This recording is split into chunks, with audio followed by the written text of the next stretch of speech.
একটি কষ্ট হচ্ছে সন্তান প্রসব।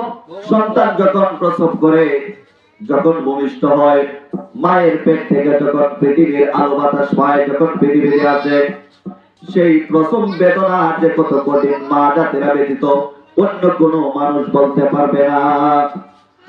আর একটি কষ্ট হচ্ছে যখন মালাকুল মাউত তিনি যখন বান্দার রূহটা যখন কবজ করেন, সেই সাকরাতুল মাউত কত বড় কঠিন সেটা যারা ইন্তেকাল করেন তারা ব্যতীত অন্য কেউ সেটা উপলব্ধি করতে পারবে না।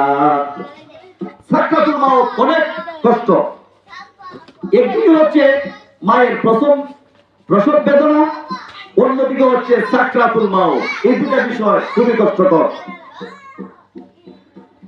সাকরাতুল মাউত অত্যন্ত কঠিন।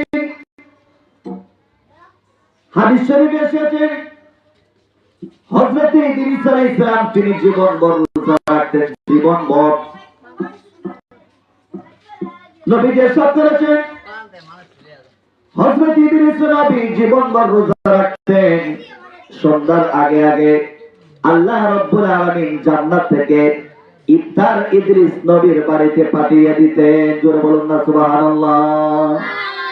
হযরত ইদ্রিস আলাইহিস সালাম একজন নবী ছিলেন, আল্লাহর একজন পয়গম্বর। তিনি সারা জীবন রোজা রেখেছেন।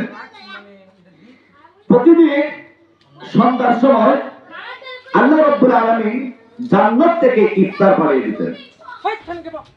হাদিস শরীফে এসেছে একদিন হযরত মালাকুল মাউত আল্লাহ রাব্বুল আলামিনকে ফরিয়াদ করলেন, রব্বুল আলামিন আপনি যদি একটু অনুমতি দেন তাহলে আপনার পয়গম্বর হযরত ইদ্রিস নবীকে, ইদ্রিস আলাইহিস সালামকে দেখতে যাব। আল্লাহ রাব্বুল আলামিন বললেন অনুমতি দেওয়া হলো। ইদ্রিস আলাইহিস সালাম এর বাড়িতে মালাকুল মউত আগমন করলেন। দরজার বাহিরে মালাকুল মউত আর ঘরের ভিতরে হযরত ইদ্রিস আলাইহিস সালাম। বাহির থেকে সালাম দেন, আসসালামু আলাইকা ইয়া ইদ্রিস আলাইহিস সালাম।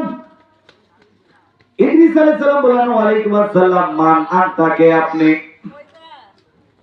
বাহির থেকে বলেন সবাই বলো রব্বির হামহুমা কামা রব্বায়া। তৌফিক দিয়েছেন সেজন্য শুকরিয়া আদায় করে বলি আলহামদুলিল্লাহ। আজকের মাহফিলটি সাধারণ কোনো মাহফিল